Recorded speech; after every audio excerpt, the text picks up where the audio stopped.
Je vous rappelle que la question de départ, la situation, si on relit tout en haut, c'était de déterminer la fonction affine qui est du type y égale mx plus p.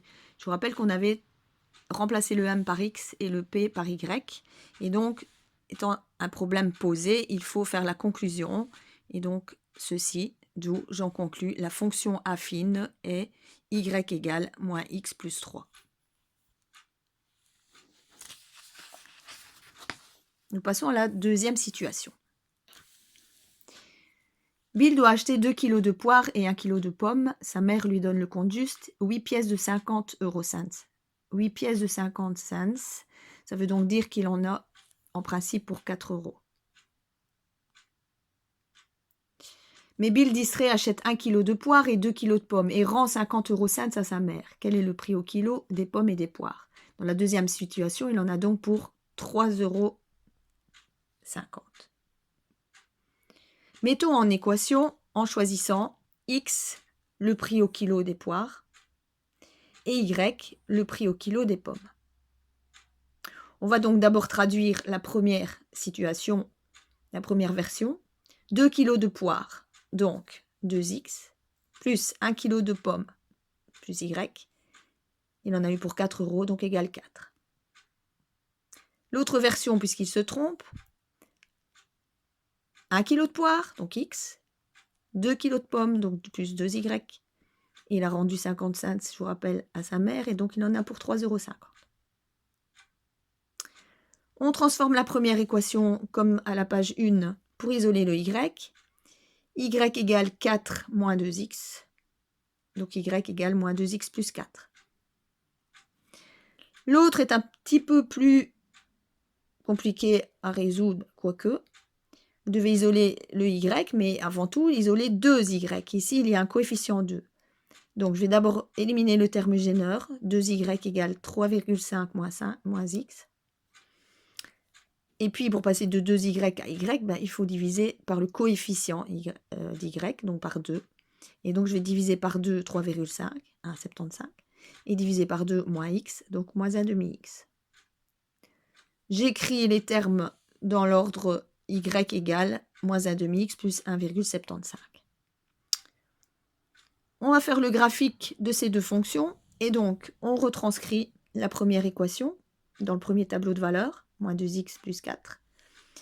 Dans le deuxième tableau de valeur, y égale moins 1 demi-x plus 1,75. On recherche des coordonnées.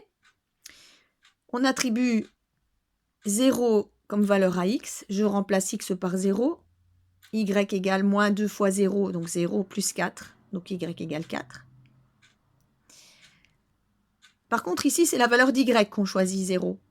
Donc, pour éviter les erreurs, retranscrivez en remplaçant. On cherche x. Donc, on va écrire y vaut 0. Donc, 0 égale moins 2x plus 4. J'isole le terme en x. Donc, 0 moins 4 égale moins 2x. Je divise par le coefficient de x, donc par moins 2. Donc, moins 4 divisé par moins 2. Ce qui nous donne pour x égale 2. Je retranscris donc ici la coordonnée de 0. Dans l'autre tableau, x vaut 0, moins 1 demi fois 0, 0, plus 1,75, donc 1,75 pour y. Je remplace y par 0, on écrit 0 égale moins 1 demi-x plus 1,75. J'isole le terme en x, donc 0 moins 1,75. Et puis je vous rappelle que si le coefficient de x est une fraction, pour obtenir x, on va multiplier par l'inverse de cette fraction. L'inverse de moins 1 demi, c'est moins 2 sur 1. Donc, en clair, on va multiplier par moins 2. Moins 1,75 fois moins 2, 3,5. Et donc, 3,5, 0. Vous placez ces différents points dans le système d'axes orthonormés. Et donc, la première coordonnée 0, 4, 0, 4, ici sur l'axe des ordonnées, juste à la base de la flèche. Et 2, 0, ici sur l'axe des abscisses. Vous pouvez donc construire votre droite D1. Ça, je vous laisse terminer. La droite D1. Vous reprenez les autres coordonnées. 0, 1,75. 0, 1,75. Vous regardez plus ou moins ici, 1,75, c'est 1,3, donc c'est là quelque part. Et 3,50 va se trouver ici. Vous construisez votre droite des deux et puis vous identifiez, vous déterminez la coordonnée du point commun. Faites ça avec soin. Si vous faites bien les choses, les droites sont séquentes. On écrit séquente. Au point, vous verrez si vous êtes précis, 1,5, 1. Alors, vous allez devoir justifier algébriquement cette solution. Vous allez donc reprendre les deux équations. 2x plus y égale 4 et x plus 2y égale 3,5. Alors ici, est-ce qu'on a les mêmes coefficients? Ben non. Donc comment est-ce qu'on va faire pour supprimer une des deux inconnues? Eh bien, on va appliquer le principe qu'on appelle des combinaisons. Je vais m'arranger pour obtenir un même coefficient. Alors, si je veux éliminer y, il faudrait ici qu'on ait les mêmes coefficients. Et donc, je vais simplement multiplier la première équation par 2. Et on va laisser la deuxième telle qu'elle est au départ. Si je multiplie la première équation par 2, j'obtiens 4x plus 2y égale 8. On va appeler cette équation-là la 1', puisqu'on a transformé la 1 en celle-ci. Voilà, numéroté 1'. Je recopie la deuxième.